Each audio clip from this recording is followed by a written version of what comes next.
अस्सलामुअलैकुम वरहमतुल्लाहि वबरकातुहू। बच्चों, आपका मेरी कक्षा 9वीं में स्वागत है। मैं आशा करती हूँ कि आप सब कुशल मंगल होंगे। आज जो हम पाठ हिंदी का आरंभ करेंगे वो है अनुशासन ही शासन है। अनुशासन ही शासन है का मतलब है, अनुशासन का मतलब होता है डिसिप्लिन, यानी नियमों का पालन करना, और शासन का मतलब होता है गवर्नेंस, यानी कानून। तो अनुशासन ही शासन है मतलब अगर हम नियमों का पालन करते हैं तो वो कानून का पालन करने जैसा है। आइए बच्चों, हम ये पाठ का आरंभ करने से पहले थोड़ा कवि परिचय लेते हैं। डॉक्टर रमेश मिलन हिंदी के सुप्रसिद्ध बाल साहित्यकार हैं। ये इस कविता के जो कवि हैं उनका नाम है रमेश मिलन, डॉक्टर रमेश मिलन।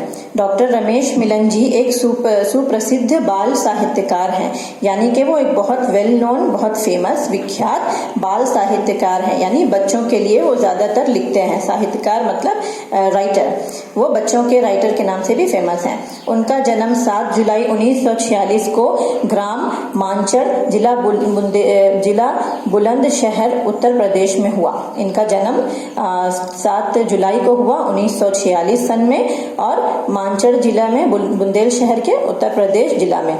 उन्होंने हिंदी एवं राजनीति शास्त्र में एमए की थी। उन्होंने अपनी पढ़ाई एमए तक की थी हिंदी और राजनीति शास्त्र यानी पॉलिटिकल साइंस में उन्होंने एमए किया था। उनकी हास्य व्यंग नाटिका बात इतनी सी है का दूरदर्शन में धारावाहिक के रूप में प्रसारण हुआ है। उन्होंने एक बहुत प्रसिद्ध, बहुत फेमस राइटिंग लिखी थी, नाटक लिखा था, जो कि एक हास्य व्यंग था। हास्य व्यंग मतलब एक कॉमेडी और सरकास्टिक का मिश्रण था, जिसमें कॉमेडी भी थी और सरकाज़म भी था। जब हम वो पढ़ेंगे तो हमें समझ में आएगा कि उसमें कॉमेडी के साथ साथ सरकाज़म भी है, यानी कि जैसे हम किसी को सरकाज़म करते हैं ना, किसी को पुलिंग करते हैं, उस तरह का उसमें भाव भी मिलता है।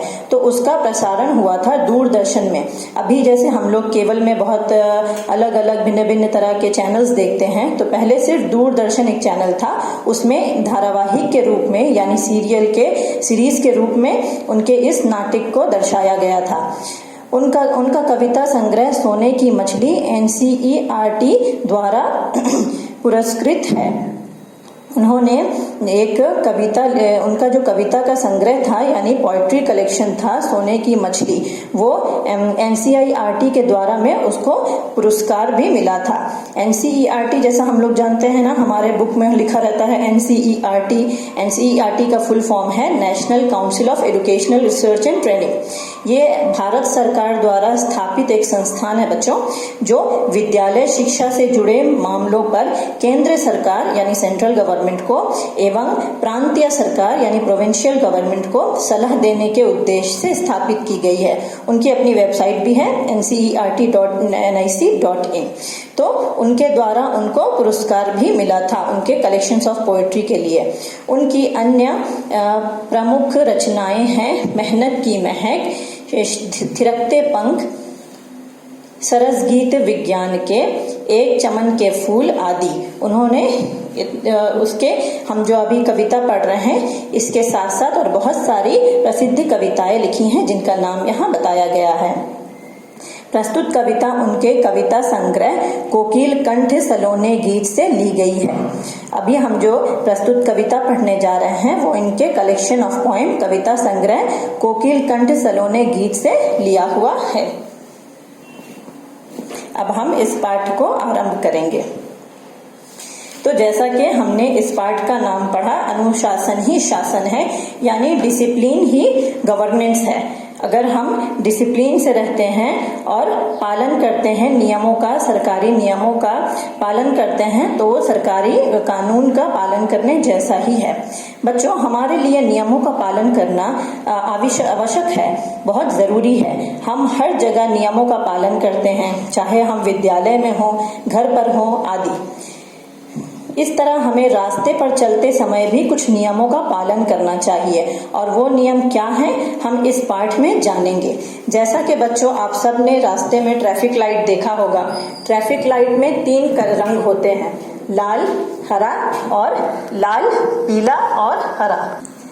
हम जब रास्ते में चलते हैं, मेन रोड पे, चौरस्ते पे जाते हैं, चौराहे पे जाते हैं, तो हमें कुछ रंग के ट्रैफिक लाइट दिखते हैं। हम सब ट्रैफिक लाइट्स जानते हैं क्या होता है। ट्रैफिक लाइट में 3 रंग होते हैं, लाल रंग, पीला रंग और हरा रंग। लाल रंग हमें क्या संकेत करती है? लाल रंग अगर आता है तो हमें पता चलता है कि अब हमें रुकना है। लाल रंग कहती है रुको, यानी अगर ट्रैफिक में लाल रंग स्प्लैश होते हैं तो उसका मतलब क्या है? हमें रुक जाना चाहिए। पीला रंग क्या दर्शाता है? पीला रंग ट्रैफिक लाइट में यह दर्शाता है कि रुकने के लिए तैयार हो जाओ। अगर पीला रंग दर्शाता है तो इसका मतलब यह है अब लाल रंग आने वाला है, इसलिए स्पीड को कम करो, रुकने के लिए तैयार हो जाओ। और हरा रंग, जब हरा रंग ये दर्शाता है कि चलते जाओ। अगर ट्रैफिक लाइट में हरा रंग दिखता है तो इसका मतलब है कि चलते जाओ। और इसके इन सब के अलावा हमें जेब्रा क्रॉसिंग भी दिखता है। चौराहे पे या रास्ते पे, बड़े रोड्स पे जेब्रा क्रॉसिंग दिखता है। उसका मतलब क्या होता है बच्चों? जेब्रा क्रॉसिंग का मतलब है कि हमें उस पर ही चलना है। रोड के इधर उधर कहीं भी हम नहीं चल सकते, क्योंकि रोड में बहुत सारी गाड़ी, बहुत सारे साधन रहते हैं। तो इसीलिए जब हम रोड क्रॉस करेंगे, रोड को पार करेंगे, रास्ते को, तो जेब्रा क्रॉसिंग से ही हमें पार करना है। आशा करती हूँ कि आप लोग समझ गए होंगे। अब आइए हम पाठ की ओर बढ़ते हैं। चलती बस में चढ़ो नहीं तुम और कभी मत कूदो, कभी सड़क पर जाकर बच्चों नहीं खेलने लगना, साइकिल पर हो या हो पैदल कभी न बेढब चलना। अब इस 3 पंक्तियों में हमें कवि क्या बता रहे हैं? कवि ये बता रहे हैं कि हमें चलती हुई बस में कभी भी नहीं चढ़ना चाहिए। उससे क्यों नहीं चढ़ना चाहिए? क्योंकि हमें हानि हो सकती है ना बच्चों। अब जैसे स्कूल की बस है, आप स्कूल आते हैं, फिर अपने घर की तरफ घर वापस जाते हैं, तो कभी भी चलते बस में हमें चढ़ना नहीं चाहिए या उतरना नहीं चाहिए। सिर्फ बस में ही नहीं, किसी भी चलती वाहन में हमें नहीं चढ़ना चाहिए। चाहे वो तो हमें कभी भी, जब तक कोई भी साधन, कोई भी गाड़ी पूर्ण रूप से ना रुके, हमें उस पे ना ही चढ़ना चाहिए और ना ही उतरना चाहिए, क्योंकि इससे हानि होती है, एक्सीडेंट्स होते हैं। हम आए दिन न्यूज में देखते रहते हैं कि गाड़ी के नीचे, साधन के नीचे कोई चलता हुआ इंसान आ गया। तो ये इन्हीं सब वजह से होता है कि अगर हम सावधानी ना बरतेंगे, चलते हुए गाड़ी पे चढ़ जाएंगे तो किसी भी तरह का अपघात हो सकता है। कभी सड़क पर जाकर बच्चों नहीं खेलने लगना। रोड पर या सड़क पर बहुत सारे वाहन का आना जाना होता रहता है, तो इसलिए बच्चों हमें सड़क पर बिल्कुल भी नहीं खेलना चाहिए।